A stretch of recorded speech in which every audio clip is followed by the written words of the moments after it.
मेरे आका जनाब मोहम्मद रसूलुल्लाह सल्लल्लाहु अलैहि वसल्लम का महीना कौन सा है?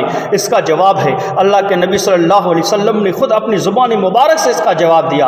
अल्लाह के नबी ने फरमाया, शाबान शहरी रमज़ान शहरुल्लाह, के शाबान मेरा महीना है और रमज़ान अल्लाह का महीना है। यानी जो शाबान का महीना जो अभी चल रहा है, ये महीना दर हकीकत ये हमारे आका जनाब मोहम्मद रसूलुल्लाह सल्लल्लाहु अलैहि वसल्लम का महीना है। जब इस महीने को नबी ने अपना महीना करार दिया है, तो इस महीने में नबी पाक अलैहिस्सलातु वस्सलाम ने जो अमाल किए हैं, उस अमाल को हमें करने की ज़रूरत है। और फिर इस महीने में शब बारात आने वाली है, इस रात में जगकर खुदा की इबादतें करें, अपने गुनाहों से तौबा इस्तग़फ़ार करें। अल्लाह तबारक व तआला जो है तमाम गुनाहों को माफ़ कर देगा और दीन और दुनिया में तरक्की अता फरमा देगा। मालूम हुआ कि यह महीना हमारे आका जनाब मोहम्मद रसूलुल्लाह सल्लल्लाहु अलैहि वसल्लम का महीना है, जिस महीने का नाम शाबान है।